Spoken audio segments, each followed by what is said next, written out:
Quando encontrei o caderninho escondido debaixo das linhas de costura, finalmente entendi. Cada marca nas minhas costas tinha um preço. Minha própria mãe me vendia, semana após semana, para o monstro que chamávamos de avô. Naquela noite, decidi que o contrato dela tinha acabado para sempre. Olá, meus queridos e minhas queridas que estão aí do outro lado.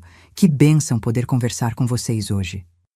Meu nome é Josiane Mendonça Albuquerque, tenho 73 anos e hoje vivo aqui em Itajaí, Santa Catarina, numa casinha simples, mas cheia de amor que fica pertinho do mar. Todo dia, quando o sol começa a nascer, eu já estou de pé preparando meu café bem forte e sentando na minha varanda para ver as águas. É um ritual que me traz paz. Vocês sabem, a vida nem sempre foi gentil comigo, mas aprendi que mesmo depois da tempestade mais violenta, o céu se abre de novo. Hoje, meu passatempo favorito é fazer crochê enquanto escuto o barulho das ondas. Faço mantas, toalhinhas, roupinhas de bebê, tudo com muito carinho e sempre com cores bem alegres. Aprendi com minha vizinha Iracema, uma senhora de Alagoas que se mudou para cá há uns 10 anos. Ela me ensinou a usar a agulha quando minhas mãos começaram a ficar muito doloridas com a artrite. O crochê não é só um passatempo, é uma terapia. Cada ponto que dou é como se estivesse costurando de volta os pedaços da minha vida. E quando entrego uma manta para uma jovem mãe ou uma roupinha de bebê para alguém que precisa, sinto que estou dando um pouquinho do amor que demorei tanto para encontrar na vida. Minha casa não é grande, mas é aconchegante. Tenho minhas plantas, meus gatinhos, o pirulito e a bolinha, e as fotos do meu finado Augusto, que Deus o tenha. Na parede da sala, tenho um quadro bordado com a frase "A vida sempre dá uma nova chance". Foi a primeira coisa que fiz quando aprendi o crochê, e todo dia olho para ele e agradeço. Hoje estou aqui, sentada na minha cadeira de balanço, com a janela aberta deixando entrar a brisa do mar. O céu está pintado de um azul tão bonito que parece até obra de artista. A rádio está ligada baixinho, tocando aquelas músicas antigas que me fazem lembrar de tempos melhores. É daqui que divido com vocês um pedaço da minha história. E vocês, meus amores que estão aí me assistindo agora, me contem aqui nos comentários de qual cidadezinha vocês estão me ouvindo e em que momento do dia encontraram esta velhinha aqui. É logo cedinho com o café, depois do almoço, ou já de noitinha com as estrelas aparecendo? Eu sempre leio todos os comentários e fico tão contente em saber de onde vocês são e quando tiram um tempinho do dia para ouvir minhas histórias. Me conta, viu? Vamos criar uma corrente de carinho. Antes de começar, quero dizer que a história que vou contar não é fácil. É sobre traição da pior espécie, aquela que vem de quem deveria nos proteger. É sobre descobrir que às vezes o amor tem um preço e que nem todas as mães nasceram para esse título. Mas é também uma história de sobrevivência e de como mesmo nas trevas mais profundas, a vida ainda guarda surpresas boas pra gente. Nasci em Guaxupé, sul de Minas Gerais, numa casa pequena, mas arejada, com um quintalzinho cheio de pés de manga e jabuticaba. Meu pai, Geraldo Albuquerque, trabalhava na estação ferroviária da cidade. Era um homem calado, de poucas palavras, mas eu lembro do jeito que ele sorria quando me via correndo para recebê-lo depois do trabalho. Minha mãe, Marta Mendonça Albuquerque, era costureira. Passava os dias debruçada sobre a máquina de costura, fazendo vestidos e ajustes para as moças da cidade. Tinha mãos habilidosas e um rosto que já foi bonito, mas que parecia sempre cansado, mesmo quando sorria. Éramos só nós três. Minha mãe teve complicações no meu parto e não pôde ter mais filhos. Às vezes penso que foi por isso que ela nunca me olhou com aquele amor que a gente espera ver nos olhos de uma mãe. Como se eu tivesse roubado dela a chance de ter a família grande que ela sonhava. Nossa casa era simples, mas aconchegante. O chão de tábua corrida rangia quando a gente pisava, e as janelas azuis ficavam abertas no verão para deixar entrar a brisa que vinha do rio. Na sala, tínhamos um rádio grande, daqueles antigos, onde meu pai escutava futebol aos domingos. Na cozinha, um fogão a lenha que deixava tudo com cheiro de fumaça boa e comida caseira. Eu dormia num quartinho pequeno, com uma janela que dava para o pé de manga, e muitas vezes adormeci com o perfume das flores me fazendo companhia. Minha rotina de criança era como a de qualquer outra menina do interior naqueles anos 1950. Acordava cedo, ajudava minha mãe a varrer o quintal e dar milho para as galinhas. Depois ia para a escola municipal, onde estudei até os 14 anos. No caminho, passava pelo mercadinho do seu Olívio, que sempre me dava uma bala ou um pedaço de rapadura. Na volta, brincava com as outras crianças da rua, a Terezinha, o Sebastião, a Durvalina e o Eustáquio. A gente corria, jogava amarelinha, pulava corda e só voltava para casa quando o sol começava a se pôr e as mães chamavam da janela. Quando chovia, ficava em casa ajudando minha mãe na costura.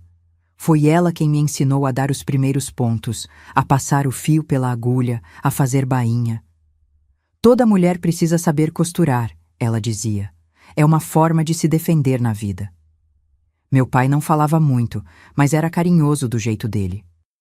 Aos domingos, me levava para tomar sorvete na praça depois da missa e ficava ouvindo minhas histórias da escola como se fossem a coisa mais importante do mundo. Uma vez por ano, geralmente em julho, viajávamos de trem até Varginha para visitar uma tia. Eram os melhores dias do ano. Mas lembro que havia algo estranho no ar da nossa casa. Mesmo criança, eu sentia. Era como se houvesse um segredo pairando, algo que ninguém podia dizer. Às vezes, pegava meus pais conversando baixinho na cozinha e eles paravam assim que eu entrava. Minha mãe tinha dias em que mal olhava para mim, como se estivesse com raiva da minha existência. E meu pai, tão gentil comigo, tratava minha mãe com uma frieza que me assustava. As coisas começaram a mudar de verdade quando eu tinha uns 12 anos. Meu pai começou a chegar cada vez mais tarde do trabalho. O cheiro de álcool no hálito dele ficou mais forte e mais frequente. As discussões com minha mãe se tornaram mais altas, mais amargas. Ela o acusava de estar jogando dinheiro fora, de não se importar com o futuro da família. Ele respondia que trabalhava como um condenado e merecia um pouco de alívio. Foi por essa época que comecei a ouvir o nome do meu avô materno, Horácio Mendonça. Eu nunca o tinha conhecido. Minha mãe dizia que ele morava em Alfenaz, uma cidade maior a algumas horas de Guaxupé, e que era um homem de posses, dono de uma loja de materiais de construção.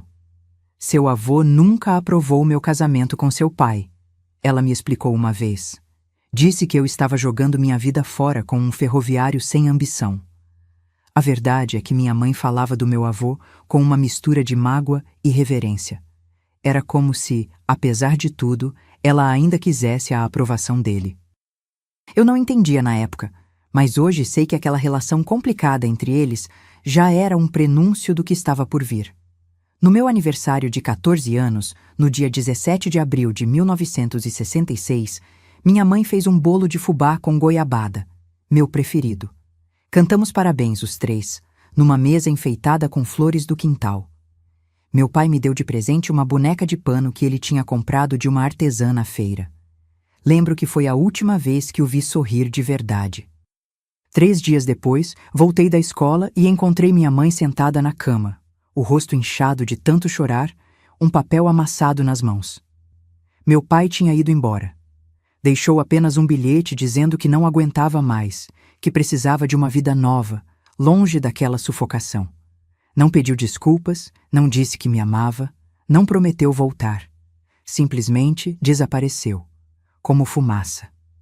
Naquela noite, enquanto minha mãe soluçava no quarto, senti meu mundo desmoronar.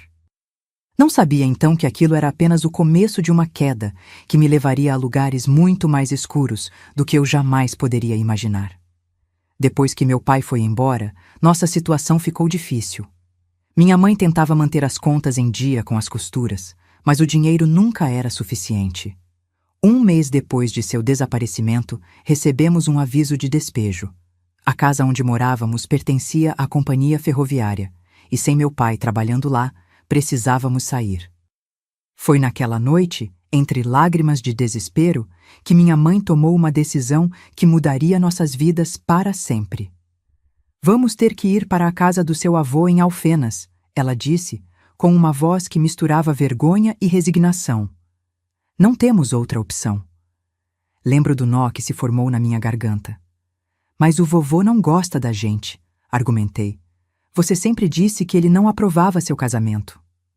Minha mãe segurou meus ombros com força, seus olhos fixos nos meus. Escute bem, Josiane. Seu avô é um homem difícil, mas tem posses. Vai nos dar um teto.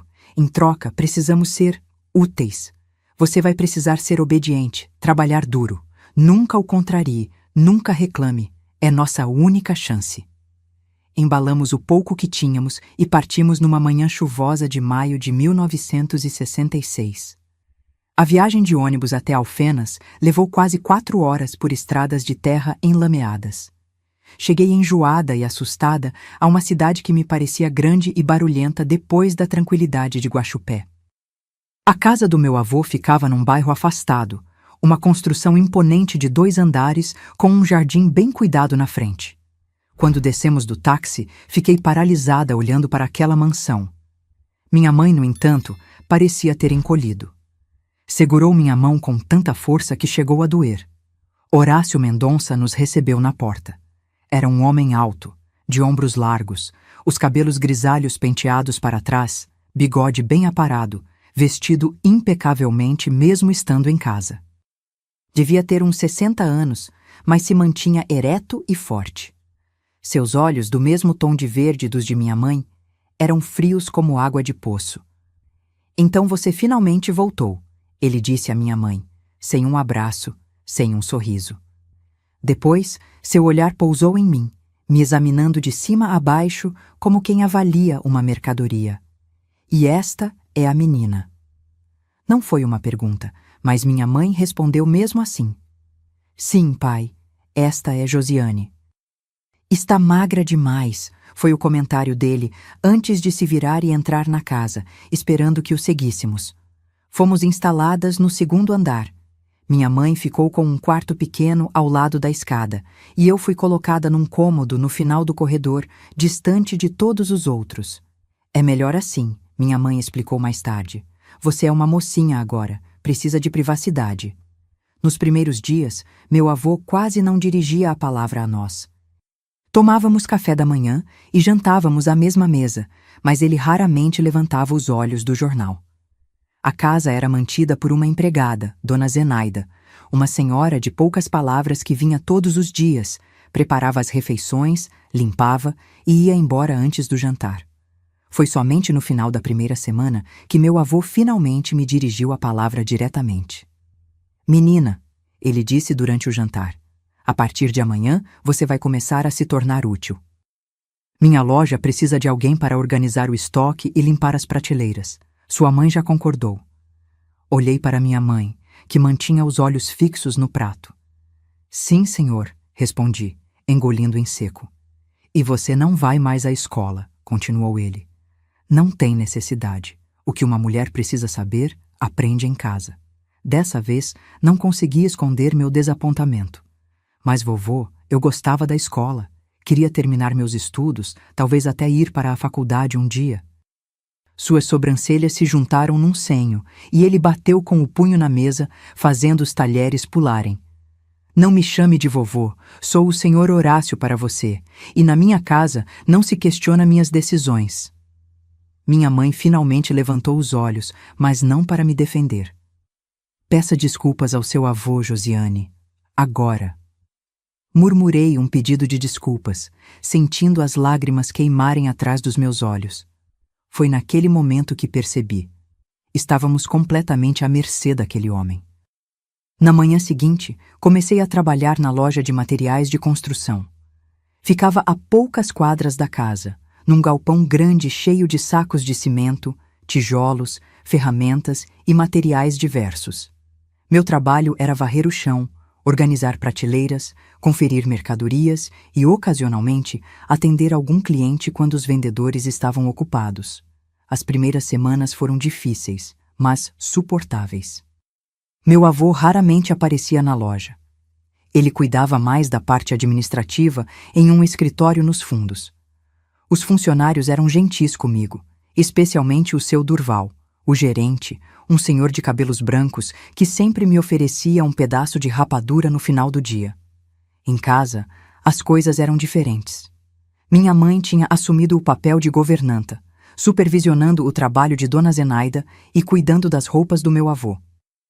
Ela parecia ter envelhecido 10 anos em poucas semanas e quase não conversávamos mais. Quando tentava me aproximar, ela sempre dava um jeito de se afastar, como se temesse alguma coisa. As primeiras mudanças no comportamento do meu avô começaram cerca de 1 mês depois da nossa chegada. Ele passou a me observar durante as refeições com um olhar que me fazia sentir suja. Fazia comentários sobre meu corpo, dizendo que eu estava ficando uma mocinha e tanto, ou que já dava para ver que seria uma mulher bonita. Uma noite, voltei da loja e o encontrei no corredor, bloqueando a passagem para meu quarto. "Venha aqui", ele ordenou, segurando meu braço. "Quero ver se você está se lavando direito." Tentei me desvencilhar, mas seus dedos apertaram com mais força. "Senhor Horácio, por favor, estou cansada." "Na minha casa você faz o que eu mando", ele rosnou, seu hálito quente no meu rosto cheirando a uísque. "Sua mãe sabe disso, ela entende as regras." Nesse momento, ouvi a voz da minha mãe vindo da escada. "Pai, está tudo bem?" Ele me soltou imediatamente, como se tivesse levado um choque. "Só estava explicando algumas regras à menina", respondeu, afastando-se. "Ela ainda tem muito a aprender." Mais tarde, bati na porta do quarto da minha mãe, tremendo de medo. Contei o que tinha acontecido, as insinuações, o jeito como ele me olhava. Ela ouviu em silêncio, o rosto uma máscara inexpressiva. Quando terminei, esperando por consolo, proteção, qualquer coisa que uma mãe deveria oferecer, ela apenas disse: "Agradeça por termos um teto, Josiane. Aguente em silêncio, é melhor não contrariar seu avô." "Mas mãe, o jeito como ele me olha, tenho medo do que ele possa fazer." Ela desviou o olhar, as mãos nervosas alisando um vestido que estava passando. "Seu avô é um homem respeitado na cidade. Nos acolheu quando ninguém mais o faria. Se quisermos ficar, temos que seguir as regras dele." "Que regras são essas?" perguntei, um frio na barriga. "As que ele determinar", respondeu, ainda sem me olhar nos olhos. "Agora vá dormir. Amanhã você tem que acordar cedo para ir à loja." Voltei para meu quarto naquela noite, sentindo-me completamente só. Tranquei a porta e empurrei a cômoda contra ela, mas ainda assim não consegui dormir. Cada rangido da casa me fazia tremer, imaginando passos no corredor, a maçaneta girando. Na manhã seguinte, encontrei uma chave na minha cômoda. Não era a chave do meu quarto, essa eu já tinha. Era uma chave diferente, mais antiga. Quando perguntei à minha mãe sobre ela, ela fingiu não saber de nada. Foi o seu Durval, na loja, que me explicou. "Essa é a chave do porão da casa do senhor Horácio", disse com um olhar preocupado. "Ele mandou você limpar lá hoje à tarde, em vez de ficar na loja." Senti meu estômago afundar. "O porão? Eu nem sabia que tinha um porão." "Tem sim", ele respondeu, baixando a voz. "É onde o patrão guarda coisas antigas. Mas tome cuidado, menina. Aquele lugar não é bom para uma moça jovem como você." Quando voltei para casa naquela tarde, meu avô estava me esperando na sala. "A chave", ele exigiu, estendendo a mão. Entreguei-a tremendo. "Me siga", ordenou, dirigindo-se a uma porta discreta sob a escada, uma que eu mal tinha notado antes. A chave girou na fechadura com um clique que soou como uma sentença. O porão era um lugar escuro e abafado, iluminado apenas por uma lâmpada fraca que pendia do teto. Havia prateleiras empoeiradas nas paredes, caixas empilhadas nos cantos, e no centro, estranhamente, uma cadeira de madeira solitária. "Seu primeiro trabalho aqui", disse meu avô, fechando a porta atrás de nós, "será aprender disciplina." Foi naquela tarde, no silêncio daquele porão, que o verdadeiro inferno começou. Ele não me tocou da forma que eu mais temia, não naquele dia. Em vez disso, usou palavras, humilhações e depois o cinto. Chamava de sessão de disciplina. Dizia que era para o meu próprio bem, para me ensinar a ser uma moça direita. Quando finalmente me deixou subir, horas depois, encontrei minha mãe no corredor. Ela viu as marcas nas minhas pernas, o rosto vermelho de tanto chorar, e simplesmente desviou o olhar. "Vá tomar banho", disse, como se eu tivesse apenas voltado de um dia normal de trabalho. "O jantar será servido em 1 hora." Naquela noite, entendi que não tinha ninguém para me proteger. Minha mãe, a pessoa que deveria defender sua filha com unhas e dentes, tinha me entregado a um monstro em troca de um teto sobre nossas cabeças. Eu era a moeda de troca em uma barganha terrível e estava sozinha para sobreviver ao acordo que ela tinha feito. As sessões de disciplina tornaram-se regulares. Uma vez por semana, sempre às quintas-feiras, quando Dona Zenaida já tinha ido embora. Com o tempo, as humilhações verbais e os castigos físicos começaram a dar lugar a outros tipos de violações, sempre acompanhados do mesmo discurso. "Isso é para o seu próprio bem. Sua mãe sabe e concorda. Na minha casa, essas são as regras." E minha mãe, mesmo vendo os sinais, os olhos vazios com que eu voltava daquele porão, os machucados que eu tentava esconder, nunca interferiu.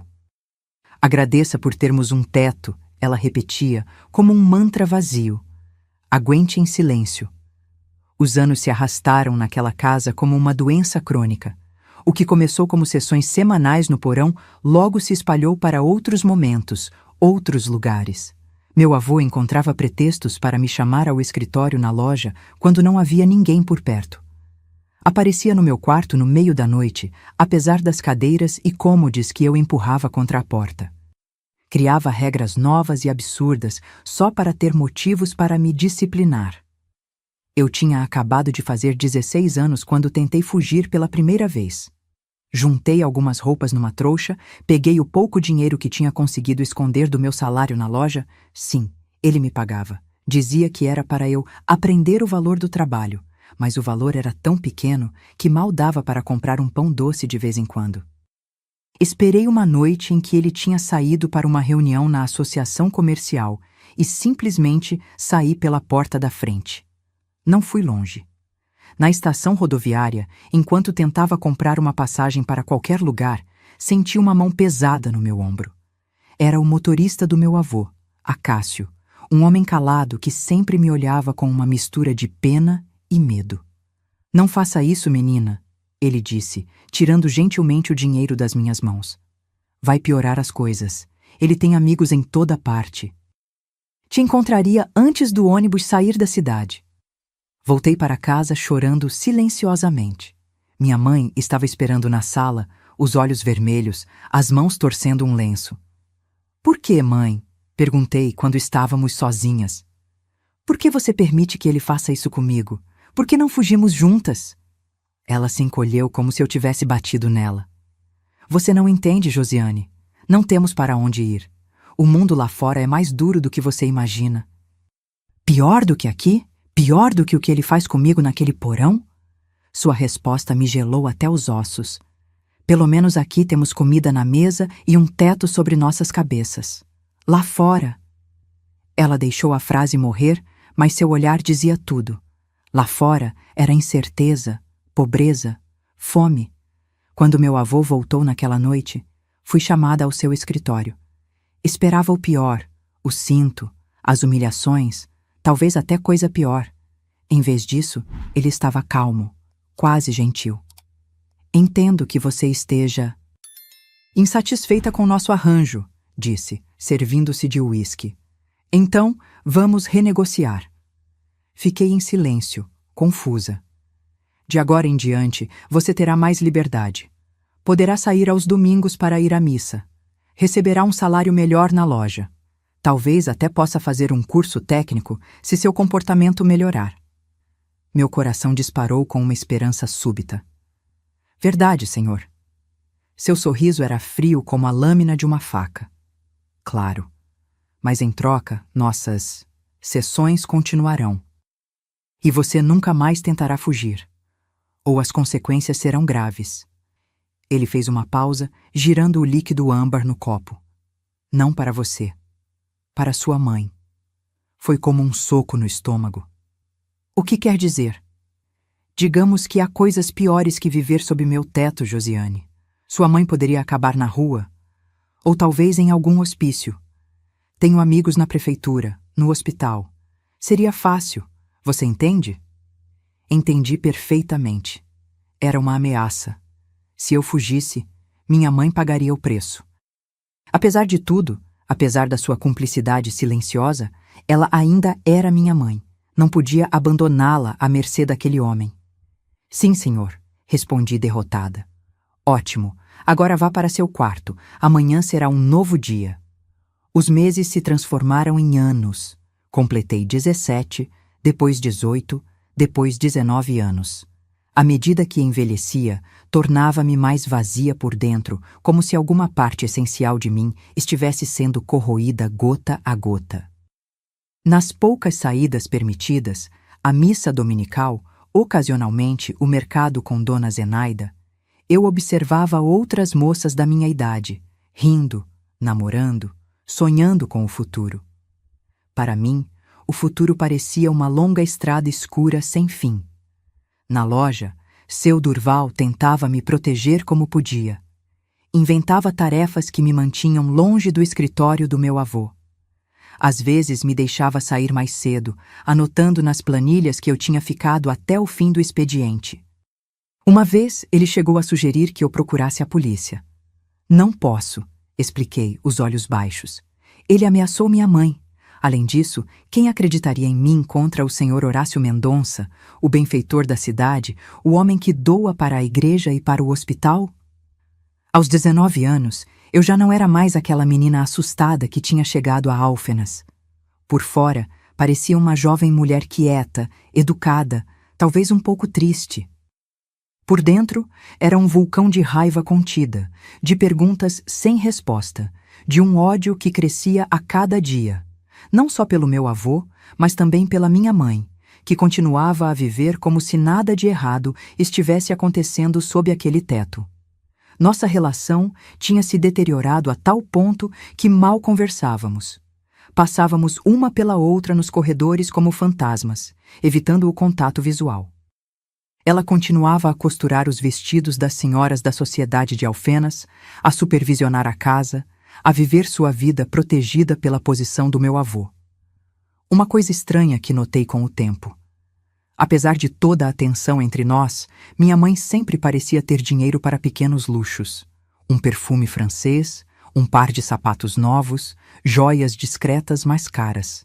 Como costureira da casa, ela não recebia salário, pelo menos era o que eu pensava. De onde vinha aquele dinheiro? Também notei que nas manhãs de sexta-feira, após as sessões de quinta à noite, ela sempre aparecia no café da manhã com algum item novo. Um broche, um lenço de seda, uma pulseira fina. Coincidência? O porão tinha se tornado meu inferno pessoal, mas de certa forma, também meu único refúgio. Nas horas que passava lá, submetida às vontades do meu avô, eu me desconectava. Flutuava para fora do meu corpo, imaginando-me longe, livre. Construía uma parede mental entre o que acontecia com meu corpo e quem eu realmente era. Era a única forma de sobreviver sem enlouquecer. Com o tempo, meu avô ficou mais confiante, mais descuidado. Às vezes esquecia de trancar o porão depois das sessões. Foi numa dessas ocasiões, numa manhã de sexta-feira, que eu voltei lá. Não sei bem o que buscava, talvez apenas entender o lugar que tinha se tornado o centro do meu tormento. No porão, além da cadeira no centro e das prateleiras com caixas antigas, havia um pequeno armário embutido na parede, que sempre permanecia trancado. Naquela manhã, notei que a chave estava na fechadura. Talvez meu avô tivesse bebido demais na noite anterior e esquecido de removê-la. Minha mão tremeu ao girar a chave. Dentro do armário havia pastas organizadas por ano, cadernos de contabilidade e uma pequena caixa de madeira. Abri uma das pastas mais recentes. Continha registros de pagamentos, recibos, números que não faziam sentido para mim. A caixa de madeira, no entanto, continha algo mais perturbador: fotografias. dezenas delas. De moças jovens como eu, em situações que fizeram meu estômago revirar. Algumas pareciam ter sido tiradas no mesmo porão onde eu estava. Outras em quartos que não reconheci. Em todas, meu avô aparecia, sempre no controle, sempre dominando. Fui tomada por uma náusea tão forte que quase desmaiei. Não era só comigo. Havia outras antes de mim. Quantas? Por quanto tempo isso vinha acontecendo? No fundo da caixa, encontrei um envelope amarelado com meu nome. Dentro, uma foto minha dormindo, tirada quando eu ainda tinha 14 anos, recém-chegada àquela casa. E junto, um documento que parecia um contrato, com a assinatura da minha mãe na parte inferior. Não tive tempo de ler o documento. Ouvi passos na escada e rapidamente guardei tudo como estava. Fechei o armário e saí do porão pela porta dos fundos que dava para o jardim. Aquela descoberta plantou uma semente em mim, não de esperança, mas de uma determinação fria e calculista. Havia algo acontecendo naquela casa que ia além do abuso que eu sofria. Algo que envolvia minha mãe mais diretamente do que eu imaginava, e eu precisava descobrir o quê. Comecei a prestar mais atenção aos detalhes. Notei que toda quinta-feira, antes da minha sessão com meu avô, minha mãe entrava no escritório dele e saía minutos depois. Percebi que ela e meu avô trocavam olhares nas refeições, como se compartilhassem um segredo. Uma vez, ouvi um fragmento de conversa enquanto passava pela porta entreaberta do quarto dela. Meu avô dizia: "O valor aumentou como combinamos. Ela está ficando mais velha, menos interessante, mas ainda vale o preço." A resposta da minha mãe foi tão baixa que não conseguia ouvir, mas uma frase escapou, clara como cristal. "Só não quero que ela saiba, pai, nunca." Naquela noite não consegui dormir. As peças do quebra-cabeça estavam se juntando numa imagem tão horrível que minha mente resistia a aceitar. Mas no fundo, eu já sabia. Tinha sabido desde o início, talvez, mas era doloroso demais para encarar. As sessões continuaram. O abuso continuou. Mas agora eu observava tudo com outros olhos, não apenas como uma vítima, mas como uma investigadora coletando evidências. Precisava ter certeza antes de agir. Precisava de uma prova concreta. E então, num domingo de maio de 1971, quase 5 anos depois da nossa chegada àquela casa, o destino me deu a oportunidade que eu esperava. Minha mãe tinha ido à missa. Eu tinha dito que estava me sentindo mal e fiquei para trás. Meu avô estava numa viagem de negócios em Belo Horizonte, onde passaria 2 dias. Era minha chance. Entrei no quarto da minha mãe não para confrontá-la, ainda não, mas para procurar. Procurar a verdade, por mais dolorosa que fosse. Revirei gavetas, olhei embaixo do colchão, vasculhei o armário. Nada. Estava prestes a desistir quando derrubei acidentalmente a caixa de costura que ficava sobre a penteadeira. Agulhas, linhas e botões se espalharam pelo chão. E ali, escondido entre os novelos de linha e os carretéis, estava um pequeno caderno preto. Minhas mãos tremiam quando o abri. Não era um diário, como eu primeiro imaginei. Era um livro-caixa, com datas, valores e uma única anotação que se repetia semana após semana, em dias que coincidiam exatamente com minhas sessões no porão. Pagamento do papai, valor em dinheiro. Nas páginas mais recentes, os valores eram mais altos. Ao lado de algumas entradas, havia pequenas anotações. Aumento por comportamento, bônus de aniversário, extra pela noite toda. O mundo parou de girar. Ali estava, em preto e branco, a prova do que eu já suspeitava no fundo da alma. Minha mãe não era uma vítima indefesa das circunstâncias. Não era uma cúmplice passiva e assustada. Era uma negociante, uma empresária do horror. Meu avô pagava a própria filha, minha mãe, pelo privilégio de me abusar. E ela, em troca, fingia não ver. Repetia seu mantra vazio. Agradeça por termos um teto. E colecionava pequenos luxos comprados com o preço da minha dignidade, da minha inocência, da minha alma.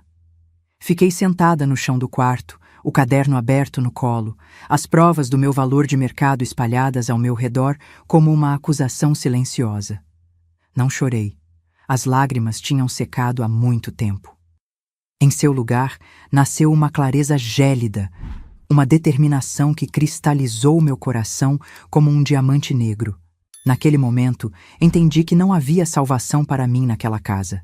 Não havia redenção possível para o que tinha acontecido. Havia apenas uma verdade inescapável. Eu era propriedade. Uma mercadoria. Um acordo comercial entre pai e filha. E como toda mercadoria, eu tinha um preço. O domingo em que encontrei o livro-caixa se estendeu como um pesadelo em câmera lenta. Guardei cuidadosamente o caderninho de volta na caixa de costura, exatamente como estava, e arrumei todos os novelos e agulhas espalhados. Depois, voltei para meu quarto e esperei. Esperei com uma calma que nunca tinha sentido antes. Era como se algo dentro de mim tivesse morrido, ou talvez nascido. Algo frio e duro e implacável. Quando ouvi minha mãe voltar da missa, não fui ao seu encontro. Continuei em meu quarto, sentada na beira da cama, as mãos cruzadas sobre o colo, pensando. Não em como fugir, não em como me vingar, mas em como fazer justiça. Porque agora eu entendia que não era apenas uma questão de escapar daquela casa. Era uma questão de acerto de contas. O dia seguinte, segunda-feira, transcorreu como qualquer outro. Fui à loja, organizei prateleiras, atendi clientes, sorri educadamente quando necessário. Seu Durval comentou que eu parecia diferente. Tem algo nos seus olhos hoje, menina. Algo que me preocupa. Estou bem, respondi automaticamente. Só não dormi muito bem ontem. Na verdade, não tinha dormido nada.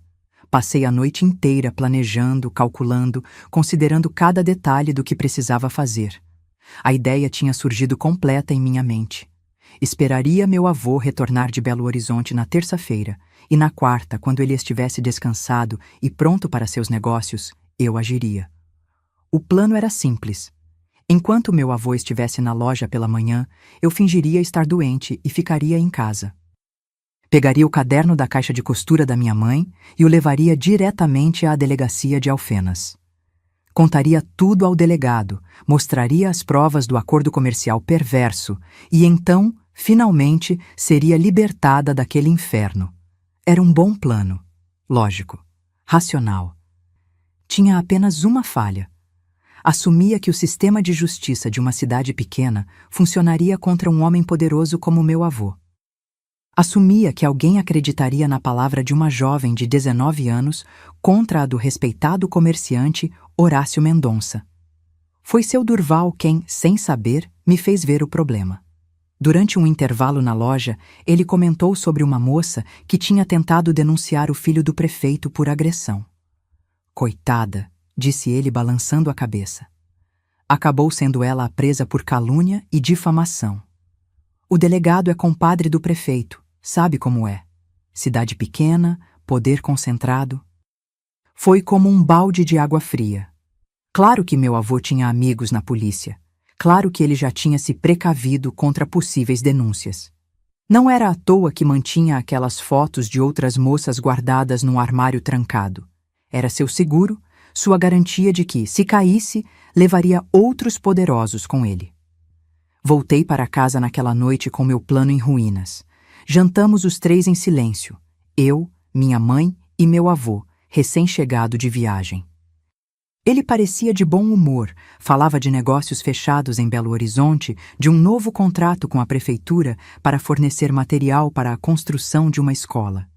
E você, ele disse de repente, olhando para mim com aquele sorriso frio, tenho uma surpresa para você na quinta-feira.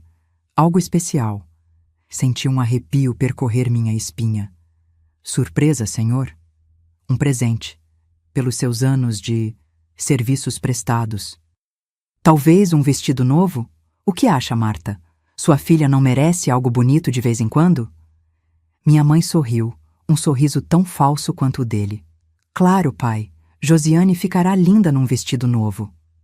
Percebi então que eles estavam planejando algo, alguma nova humilhação, algum novo aspecto do abuso que eu ainda não tinha experimentado. O presente era apenas um disfarce para algo muito pior. Naquela noite, deitada na minha cama, encarando o teto, tomei uma decisão. Não esperaria até quinta-feira para descobrir qual surpresa meu avô tinha reservado para mim. Não tentaria a justiça oficial, que claramente não funcionaria a meu favor. Eu mesma faria justiça, à minha maneira. Na terça-feira à noite, depois do jantar, meu avô anunciou que precisava resolver alguns assuntos e saiu. Era comum que ele passasse algumas horas fora nas terças, geralmente em reuniões da associação comercial ou jogando cartas com amigos no clube. Esperei até ter certeza de que ele não voltaria tão cedo. Então, com uma calma surreal, bati à porta do quarto da minha mãe. "Posso entrar?" perguntei quando ela abriu. Ela parecia surpresa. Fazia meses, talvez anos, que não tínhamos uma conversa real. "Claro, filha. Aconteceu alguma coisa?" Entrei e fechei a porta atrás de mim. Ela estava costurando, como sempre. A caixa de costura aberta sobre a cama, linhas e botões organizados em pequenos compartimentos. O caderninho preto não estava à vista, provavelmente guardado em seu esconderijo entre os novelos. "Preciso te mostrar uma coisa", disse, mantendo a voz neutra. Fui até a caixa de costura e, sem hesitação, afastei os novelos de linha. Peguei o caderno e o abri diretamente numa das páginas mais recentes, onde constavam os últimos pagamentos. O rosto dela empalideceu instantaneamente. Seus olhos, tão parecidos com os do meu avô, se arregalaram em choque, depois se estreitaram em fúria. "Onde você encontrou isso?" sibilou, tentando arrancar o caderno das minhas mãos. Recuei, segurando-o firmemente. "Isso não importa. O que importa é o que está escrito aqui." "Você não entende nada", ela disse, a voz tremendo. "Não sabe do que está falando." "Entendo perfeitamente", respondi, minha voz estranhamente calma. "Entendo que cada sessão no porão tinha um preço. Que cada humilhação, cada abuso que sofri nestes 5 anos foi cuidadosamente registrado e pago. Que minha própria mãe me vendeu ao próprio pai, semana após semana." "Não foi assim!" ela gritou, avançando para mim. "Você não sabe o que passei, o que tive que fazer para nos manter vivas." "Nos manter vivas?" repeti, incrédula. "Ou te manter confortável, porque eu não vejo nenhuma necessidade de sobrevivência que justifique estes registros." Apontei para uma anotação específica. "Bônus pela noite toda." Que tipo de mãe cobra um bônus pelo abuso da própria filha? Ela tentou me esbofetear, mas eu estava preparada. Segurei seu pulso no ar, surpreendendo a nós duas com minha força. Anos trabalhando na loja, carregando sacos de cimento e caixas de ferramentas, tinham me dado músculos que ela não esperava. "Me solta", ela exigiu. "Não até você admitir", insisti. "Admitir que sabia de tudo, que participou de tudo, que lucrou com tudo." "E se for verdade?" ela retrucou, os olhos faiscando de ódio. "O que você vai fazer? Fugir? Para onde? Acha que vai sobreviver um dia lá fora sem mim? Sem seu avô? Você não é nada, Josiane. Nada!" Suas palavras me atingiram como um soco no estômago. Não pela crueldade, eu já estava acostumada com crueldade, mas pela verdade que carregavam. O que eu faria? Para onde iria? Quem acreditaria em mim? Soltei seu pulso e recuei. Ela sorriu, pensando que tinha vencido. "Isso mesmo. Agora me devolva esse caderno e vá para seu quarto. E não se esqueça de se preparar para a surpresa de quinta-feira. Seu avô está muito animado." Algo se quebrou dentro de mim naquele momento. Não foi um colapso, foi uma libertação.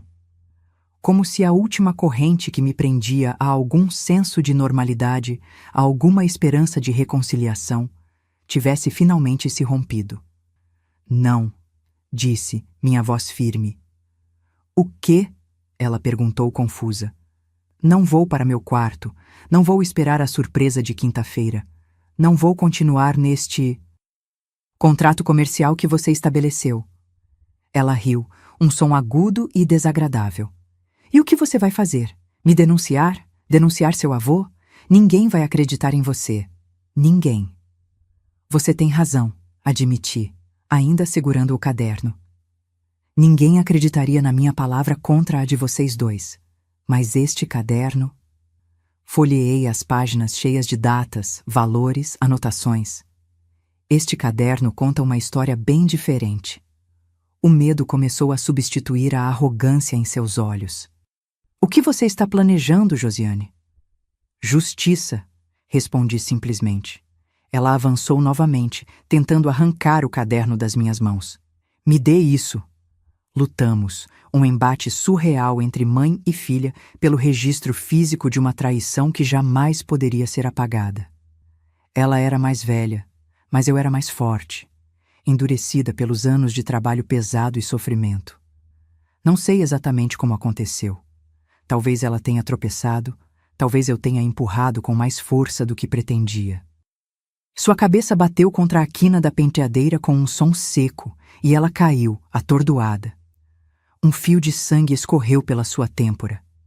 Ela me olhou, os olhos arregalados não de dor, mas de puro ódio. Você vai se arrepender disso, sibilou, tentando se levantar. Vou contar ao seu avô.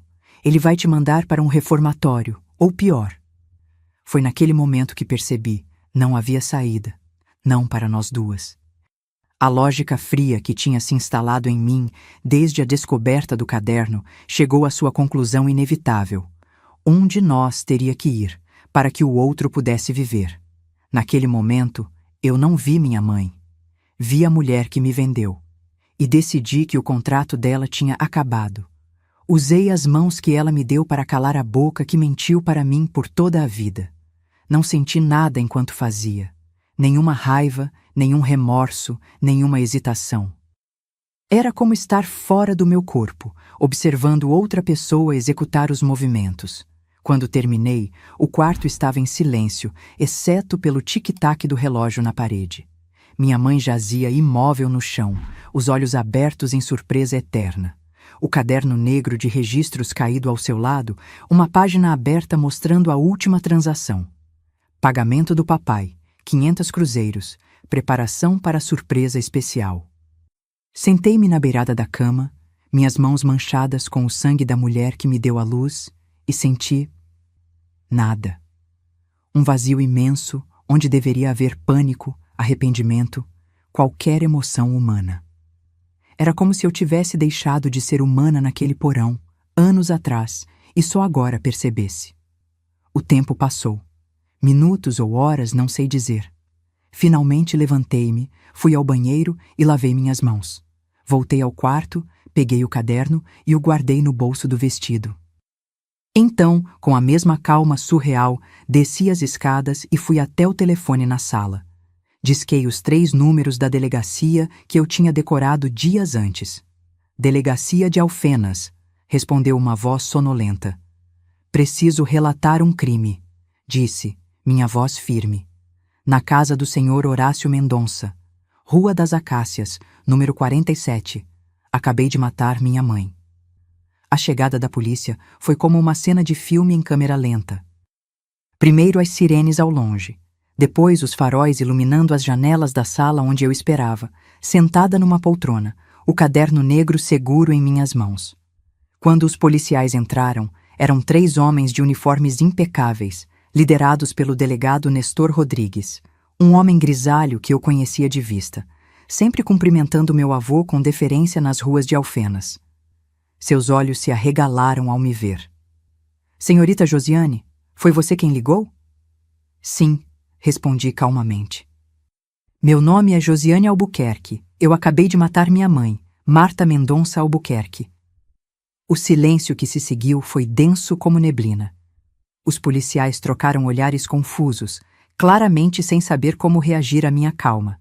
Afinal, não era todo dia que uma jovem de 19 anos confessava um assassinato com tanta frieza. Onde está o corpo? Perguntou finalmente o delegado. No quarto dela, segundo andar, primeira porta à esquerda da escada. 2 policiais subiram correndo as escadas, enquanto o delegado permanecia comigo na sala, sua mão instintivamente pousada sobre o coldre da arma, como se eu representasse algum perigo. Por que fez isso, menina? Ele perguntou, a voz misturando incredulidade e desprezo. Em resposta, simplesmente estendi o caderno negro para ele. Isto explica tudo. Ele hesitou antes de pegar o livro-caixa. Folheou algumas páginas, a testa franzindo progressivamente enquanto decifrava os registros. O que é isso? É um registro de pagamentos, expliquei, minha voz ainda estranhamente calma. Meu avô, Horácio Mendonça, pagava a minha mãe pelo privilégio de me abusar, semanalmente, por 5 anos. O delegado empalideceu, fechou o caderno com força e o colocou sobre a mesa de centro, como se o objeto o queimasse. Espere aqui, ordenou, subindo as escadas atrás dos outros policiais. Fiquei sozinha na sala por alguns minutos que pareceram horas. Ouvia vozes abafadas no andar de cima, uma movimentação frenética. Finalmente, os 3 policiais desceram, seus rostos uma mistura de choque e desconforto. Josiane Albuquerque, disse o delegado formalmente. Você está presa pelo assassinato de Marta Mendonça Albuquerque. Não ofereci resistência quando colocaram as algemas em meus pulsos, nem quando me conduziram até a viatura estacionada em frente à mansão, sob o olhar curioso dos vizinhos que se aglomeravam nas calçadas. Naquele momento, apesar das algemas e da acusação de assassinato, eu me sentia estranhamente livre. Foi somente na delegacia, durante o depoimento formal, que comecei a entender a complexidade da situação em que me encontrava. O delegado Nestor me olhava de forma diferente agora. Não com desprezo, mas com uma espécie de perplexidade cautelosa. Vamos registrar seu depoimento, ele disse, ligando um gravador. Quero que me conte tudo, desde o início. E assim o fiz. Contei sobre a partida do meu pai, a mudança para a casa do meu avô, as primeiras sessões de disciplina no porão, os anos de abuso contínuo, a descoberta do livro-caixa, o confronto com minha mãe. E onde está seu avô agora? Perguntou o delegado quando terminei. Em Belo Horizonte, a negócios. Deve retornar amanhã. Ele desligou o gravador e ficou em silêncio por um longo momento, como se ponderasse suas próximas palavras. Você sabe que isso não muda o que fez, certo? Você confessou um homicídio. Sei, respondi simplesmente. Mas... Ele continuou, olhando para o caderno que agora estava sobre sua mesa. Isso explica muita coisa. Levantou-se, andou até a janela e ficou olhando para a rua, as mãos cruzadas atrás das costas. Já ouvi rumores sobre seu avô ao longo dos anos. Nada concreto, nada que justificasse uma investigação. Mas rumores. Voltou-se para mim, seu rosto agora decidido. Vou designar uma advogada para você. E vou providenciar para que seu avô seja detido para interrogatório assim que retornar à cidade. Fui levada para uma cela na própria delegacia. Alfenas não tinha prisão feminina, e eu era jovem demais para ser colocada no presídio masculino local. A cela era pequena, fria, com apenas um colchão fino sobre uma base de concreto. Mas depois de anos dormindo em um quarto que se tornara uma prisão, aquela cela parecia quase um refúgio. Na manhã seguinte, conheci minha advogada, doutora Iracema Botelho, uma mulher de meia idade com olhos perspicazes e uma expressão que não revelava nada. Ela me entrevistou por horas, fazendo perguntas detalhadas sobre tudo o que tinha acontecido nos últimos 5 anos. Não vou mentir para você, Josiane, ela disse finalmente, fechando sua pasta. Você cometeu um homicídio e confessou. As circunstâncias são atenuantes, mas ainda assim você vai responder por isso. Eu sei, respondi. Mas, ela continuou, vamos usar tudo o que está neste caderno para construir sua defesa e para garantir que seu avô também enfrente a justiça. A notícia da minha prisão e do assassinato se espalhou rapidamente pela cidade. Alfenas era pequena demais para que qualquer coisa permanecesse em segredo por muito tempo. No final daquele dia, seu Durval apareceu na delegacia pedindo para me ver. Minha menina, ele disse quando me trouxeram até a sala de visitas, sua voz embargada de emoção. Por que não me contou? Eu poderia ter ajudado. O senhor não poderia ter feito nada, respondi, sentindo pela primeira vez desde o assassinato um nó na garganta. Ninguém poderia. Ele balançou a cabeça, os olhos marejados. Talvez tenha razão. Mas quero que saiba que não está sozinha. Vou testemunhar a seu favor. Vou contar tudo o que vi naqueles anos, os machucados, o medo nos seus olhos, as vezes que ele a chamava ao escritório e você voltava diferente. Seu testemunho foi apenas o primeiro. Nos dias que se seguiram, à medida que a investigação avançava, outras pessoas se manifestaram. Dona Zenaida, a empregada que tinha notado os hematomas e ouvido os gritos. Um médico que tinha me atendido uma vez, quando uma sessão foi longe demais e precisei de pontos. Até mesmo algumas das moças das fotografias. Agora mulheres adultas com suas próprias histórias de horror para contar. Meu avô, Horácio Mendonça, foi preso ao retornar a Alfenas. A princípio, ele negou tudo, usando sua influência e seu status na cidade para tentar sufocar o escândalo. Mas as provas eram muitas: o caderno de registros, os depoimentos, as fotografias encontradas no porão. O julgamento aconteceu 6 meses depois, não em Alfenas, onde a influência do meu avô ainda era forte, mas na capital, Belo Horizonte. Foi um evento que atraiu a atenção da mídia estadual. O monstro de Alfenas, chamavam meu avô. Quanto a mim, as opiniões estavam divididas. Para alguns, eu era uma assassina fria. Para outros, uma vítima que tinha sido empurrada além dos limites do suportável. O veredito veio depois de 3 dias de deliberação. Meu avô foi condenado a 30 anos de prisão por abuso sexual de menor, estupro, cárcere privado e uma lista de outros crimes que se estendiam por décadas. Eu fui considerada culpada de homicídio, mas com circunstâncias atenuantes de forte emoção e trauma psicológico prolongado. Minha sentença, 12 anos de prisão. É o melhor que podíamos esperar, disse doutora Iracema após o veredicto, apertando minha mão. Com bom comportamento, você pode sair em 5 ou 6 anos. Fui transferida para a penitenciária feminina de Belo Horizonte. Os primeiros meses foram difíceis. Eu era jovem, assustada, ainda processando tudo o que tinha acontecido. Mas aos poucos, uma estranha paz começou a se instalar em mim. Pela primeira vez em anos, eu não tinha que olhar constantemente por cima do ombro, temer a chegada da quinta-feira, ou me preocupar com o que minha mãe estava negociando às minhas custas. Foi na biblioteca da prisão que encontrei meu refúgio. Comecei a ler tudo o que podia: literatura, história, matemática. Uma das guardas, Dona Eulália, notou meu interesse e começou a me trazer livros extras. Estude, ela me incentivava. Quando sair daqui, vai precisar reconstruir sua vida. O tempo foi passando. Eu completei 20 anos, depois 21, depois 22. Meu avô morreu na prisão durante meu 3º ano de detenção. Um ataque cardíaco, disseram os jornais. Não senti nada quando soube da notícia. Nem alívio, nem satisfação, nem tristeza. Era como se ele já estivesse morto para mim há muito tempo. Com 4 anos e meio de pena cumprida, recebi a notícia que esperava.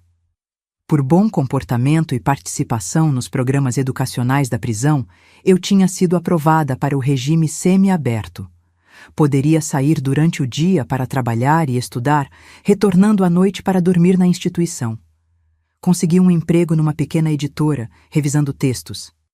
Também me matriculei num curso técnico de contabilidade. Ironicamente, meus anos organizando o estoque da loja de materiais de construção tinham me dado um talento para números e organização. Foi numa tarde de maio de 1977, exatamente 6 anos após aquela fatídica noite em que encontrei o caderno de registros, que fui finalmente liberada em liberdade condicional. Tinha 25 anos, nenhuma família, poucos amigos e um futuro incerto pela frente. Mas também tinha algo que nunca tivera antes: liberdade. E agora, para onde você vai? Perguntou Dona Eulália no dia da minha saída. Não sei, respondi honestamente. Não posso voltar para Alfenas. Tenho uma irmã em Florianópolis, ela disse após um momento de reflexão. Ela administra uma pousada perto da praia. Sempre precisa de ajuda, especialmente com a contabilidade. Se quiser, posso falar com ela. Aceitei a oferta com uma gratidão silenciosa. Uma semana depois, estava em um ônibus rumo ao sul, deixando para trás Minas Gerais e todas as sombras do meu passado. A pousada de Dona Odete, irmã de Eulália, ficava em Canasvieiras, uma praia ao norte da ilha de Santa Catarina. Era um lugar pequeno, acolhedor, frequentado principalmente por famílias e casais mais velhos. Comecei trabalhando na recepção e cuidando das contas, mas logo me tornei uma espécie de gerente não oficial, ajudando em tudo, desde a reserva de quartos até a compra de suprimentos. Foi lá, na praia de Canasvieiras, que conheci Augusto Meirelles. Ele era um professor de geografia aposentado que vinha todo ano passar as férias de verão na pousada. Um homem calmo, gentil, com olhos que pareciam entender a dor sem precisar que ela fosse explicada. Nossa amizade começou com conversas casuais durante o café da manhã. Ele me emprestava livros, me contava sobre suas viagens, me fazia perguntas sobre a ilha e os melhores lugares para visitar, mesmo conhecendo-a melhor do que eu. Só muito tempo depois entendi que ele estava, delicadamente, me dando a chance de falar, de me abrir, sem nunca me pressionar. Levei quase 2 anos para contar a ele sobre meu passado. Escolhi um dia em que caminhávamos pela praia ao entardecer, o sol se pondo no horizonte como uma promessa de que mesmo os dias mais longos eventualmente terminam. Entendo se isso mudar a forma como você me vê, disse eu, depois de terminar minha história. Ele parou de caminhar, olhou para o oceano por um longo momento, depois se virou para mim com aqueles olhos gentis. O que vejo, disse ele, é uma sobrevivente. Alguém que enfrentou o pior que a humanidade pode oferecer e ainda assim manteve sua dignidade, sua capacidade de sentir, de se importar. Nos casamos no inverno de 1980, numa cerimônia pequena na capela próxima à pousada. Eu tinha 28 anos, ele 51. A diferença de idade nunca importou, talvez porque ambos carregávamos velhas cicatrizes. Eu, do meu passado em Alfenas, ele, da perda precoce da primeira esposa para o câncer. Nos mudamos para Itajaí pouco depois, quando comprei uma pequena participação na pousada de Dona Odete e decidimos que era hora de termos nosso próprio lar. Augusto voltou a dar aulas em uma escola local, e eu continuei trabalhando remotamente para a pousada, cuidando da contabilidade e das reservas por telefone. Nossa vida juntos foi tranquila, simples, profundamente valorizada justamente por causa das tempestades que tínhamos atravessado antes de nos encontrarmos. Nunca tivemos filhos, uma decisão minha que Augusto respeitou sem questionar. Mas tínhamos um ao outro, nosso lar à beira-mar, nossos livros, nossas longas conversas nas noites de verão. Augusto faleceu em 2015, após uma breve batalha contra a pneumonia. Ele tinha 86 anos e partiu serenamente, segurando minha mão. Minha Josi, ele sussurrou em seus últimos momentos. Você me deu os melhores anos da minha vida. E agora estou aqui, aos 73 anos, sentada nesta varanda em Itajaí, olhando o mar e contando a vocês uma história que poucos conhecem. Uma história de escuridão, sim, mas também de luz.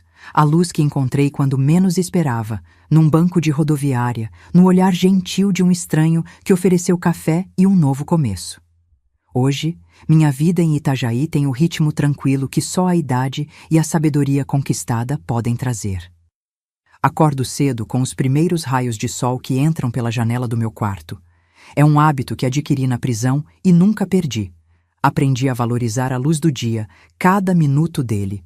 Minha casinha fica a apenas 3 quadras da praia. Não é grande nem luxuosa, mas é meu refúgio. Tem uma varanda de frente para a rua, onde coloquei uma cadeira de balanço feita por um artesão local. Foi nessa cadeira que Augusto e eu passamos tantas tardes conversando, lendo, simplesmente existindo juntos no conforto do silêncio compartilhado. Depois que ele partiu, pensei em me mudar. A casa parecia grande demais, vazia demais. Mas então percebi que as memórias que temos juntos estão impregnadas em cada canto, cada parede. E diferente das memórias da minha infância, que por tanto tempo tentei esquecer, estas são lembranças que quero preservar, reviver, abraçar. Minha rotina diária é simples, mas me traz uma satisfação profunda. Após o café da manhã, geralmente uma xícara de café bem forte, pão caseiro e frutas da estação, vou caminhar pela praia. O médico diz que é bom para minha artrite, mas eu faria mesmo sem a recomendação médica. Há algo no som das ondas, na vastidão do horizonte, que limpa a alma. Quando volto, geralmente passo algumas horas fazendo crochê. Aprendi essa arte com uma senhora que conheci na prisão, há mais de 50 anos. Na época, era apenas uma forma de ocupar as mãos e a mente. Hoje, transformou-se numa paixão. Faço mantas, toalhinhas, roupas de bebê, tudo com cores vivas e alegres, o oposto daquele porão sombrio que por tanto tempo foi meu pesadelo. Uma vez por semana, levo minhas criações para a feira de artesanato que acontece no centro da cidade. Não preciso do dinheiro. A pousada em Canasvieiras, da qual ainda sou sócia, me proporciona uma renda modesta, mas suficiente. Vendo mais pelo prazer de ver minhas peças encontrando novos lares, novos propósitos. Tenho poucos amigos, mas bons. Minha vizinha, Tancredo, um senhor viúvo como eu, passa quase todos os dias para um café e uma partida de dominó. Há também a Quitéria, dona da livraria onde compro meus romances. E a jovem Hortência, que me ajuda com as compras mais pesadas e, em troca, ouve minhas histórias de outros tempos. Nenhum deles sabe toda a verdade sobre meu passado. Conhecem fragmentos, sabem que estive na prisão, que sofri abusos, que reconstruí minha vida depois de tudo. Mas os detalhes mais sombrios permanecem entre mim e as paredes da casa onde cresci. Não por vergonha, mas porque aprendi que algumas histórias são pesadas demais para compartilhar em sua totalidade. Augusto foi o único que soube tudo, cada detalhe, cada ferida. E ele as aceitou sem julgamento, sem horror, apenas com aquela compreensão silenciosa que era sua marca registrada. Sinto falta dele todos os dias, especialmente nas noites de tempestade, quando o vento bate forte contra as janelas. Ele costumava dizer que o barulho da chuva era a música mais sincera que existe. Nem alegre nem triste, apenas real, como a vida deveria ser. Mesmo na sua ausência, mantenho nossos pequenos rituais. Aos domingos, preparo o peixe ensopado que ele tanto gostava. Nas noites de lua cheia, sento na varanda com uma taça de vinho, como fazíamos juntos. Nos aniversários dele, planto uma nova flor no jardim dos fundos. Já tenho 10 diferentes espécies, cada uma marcando um ano sem ele. A solidão existe, claro, mas aprendi a diferença entre estar só e sentir-se sozinha.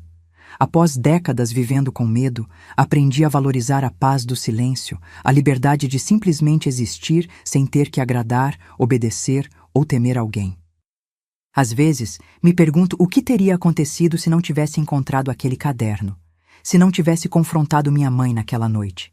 Talvez ainda estivesse presa naquela casa em Alfenas, submetida às sessões semanais, vivendo como uma mercadoria. Ou talvez tivesse encontrado outro caminho para escapar. Não acredito que o que fiz foi certo.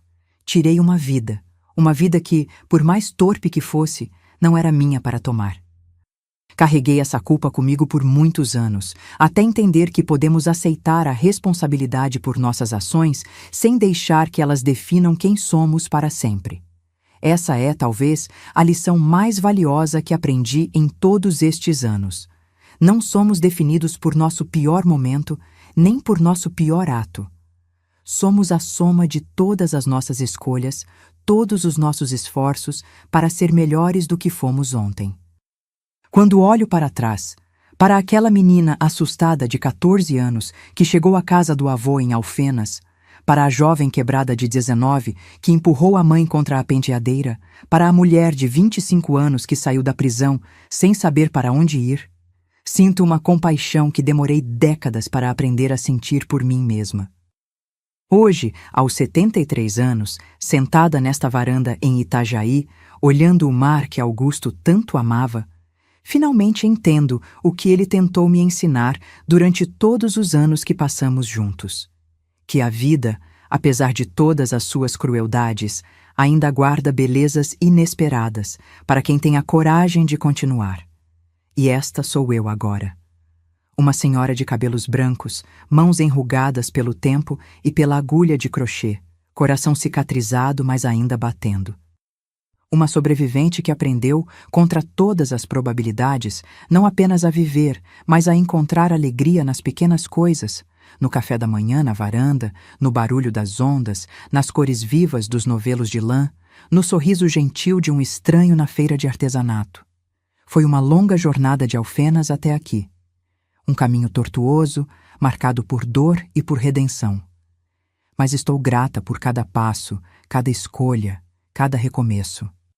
Porque eles me trouxeram até este momento, esta paz, esta vida simples, mas profundamente minha. Hoje, sentada aqui na minha varanda em Itajaí, vendo o mar que me trouxe tanta paz, quero falar sobre as marcas invisíveis que carrego comigo, aquelas que só eu conheço verdadeiramente. Durante muitos anos, tentei entender por que minha própria mãe me vendeu. O que havia em mim de tão insignificante que permitiu que ela me transformasse em moeda de troca? A pergunta me atormentou por décadas, até que percebi que nunca foi sobre mim. Nunca houve algo errado comigo. O vazio estava nela, na sua incapacidade de sentir amor verdadeiro, na sua ambição mesquinha que a fez escolher conforto material sobre a própria filha. Sabem o que é mais difícil de admitir, mesmo depois de tantos anos? Não é o abuso que sofri no porão daquela casa, é a traição. Quando encontrei aquele caderninho escondido entre os novelos de linha, algo morreu dentro de mim. Foi como se a última luz de esperança se apagasse. O abuso do meu avô era terrível, mas de alguma forma compreensível dentro da sua perversidade. Já a traição da minha mãe? Essa eu nunca consegui realmente processar. Nos anos na prisão, ficava acordada à noite me perguntando: o que vale mais? A dignidade ou a sobrevivência? Minha mãe escolheu sobreviver a qualquer custo, mesmo que o preço fosse minha alma. Eu escolhi minha dignidade, mesmo que o custo tenha sido tirá-la deste mundo. Quem de nós estava certa? Ainda não tenho resposta. O momento em que minhas mãos apertaram o pescoço dela não foi de raiva descontrolada como os policiais pensavam. Foi um momento de clareza absoluta. Eu estava terminando um contrato, cancelando uma transação comercial perversa. Olhando nos olhos dela, vi não minha mãe, mas uma mulher que me via apenas como mercadoria com data de validade. O valor aumentou como combinamos. Ela está ficando mais velha, menos interessante. Foram essas palavras que selaram seu destino. Por anos, durante minha pena na penitenciária, sonhei com o rosto dela naquele último momento. Não havia surpresa em seus olhos, apenas raiva por perder o controle, por ver a mercadoria se rebelar contra a vendedora. Nunca vi arrependimento, nunca vi amor, e isso talvez seja o que mais dói até hoje. O ato de matar alguém muda você para sempre. Carrego esse fardo todos os dias. Não me orgulho do que fiz, mas também não me arrependo. Foi um ato nascido não da maldade, mas do desespero, da autopreservação. Estava morrendo lentamente naquela casa, semana após semana, sessão após sessão. O que fiz à minha mãe foi um único momento de violência, depois de 5 anos de violência contínua contra mim. Quando as pessoas me perguntam como consegui reconstruir minha vida depois de tudo, sempre digo a mesma coisa: um dia de cada vez. Não existe fórmula mágica para superar traumas profundos. Não há atalho para a cura. É um caminho longo, doloroso, com muitos tropeços. Alguns dias você acorda e sente o peso esmagador das memórias. Outros dias consegue respirar mais livremente. E assim vai, dia após dia, até perceber que conseguiu andar um pouco mais longe do que estava antes. Augusto me ensinou algo precioso, que o amor verdadeiro não cobra, não negocia, não registra em cadernos. Ele simplesmente existe, constante como as ondas do mar que vejo da minha janela. Foi graças a ele que aprendi que nem todas as mãos que se estendem para nós querem nos machucar ou nos explorar. Algumas mãos simplesmente querem segurar as nossas no caminho. Você que está me ouvindo agora, talvez carregando seus próprios fardos, suas próprias cicatrizes invisíveis, saiba que sua história não termina no capítulo da dor. Há páginas em branco esperando para serem escritas, encontros que ainda não aconteceram, alegrias que ainda não experimentou. Não deixe que as feridas do passado determinem o seu futuro. E agora, meus queridos que me acompanharam nesta jornada dolorosa, se esta história tocou seu coração, se trouxe alguma reflexão ou esperança, por favor, inscreva-se no canal e ative o sininho. Cada inscrição é uma forma de dizer que histórias como a minha importam, que precisam ser ouvidas para que outras Josianes não fiquem sozinhas em seus porões de dor. Por favor, deixe nos comentários a palavra libertação. Apenas quem assistiu até aqui entenderá o verdadeiro peso dessa palavra para mim. Foi o que busquei desesperadamente por 5 anos em Alfenas, e o que finalmente encontrei, embora por caminhos que nunca imaginei percorrer. Faça isso agora, não espere nem mais 1 minuto. Que Deus abençoe e proteja cada um de vocês. E lembrem-se, não importa quão profunda seja a escuridão, sempre há um caminho para a luz. Eu encontrei o meu. Você também encontrará o seu.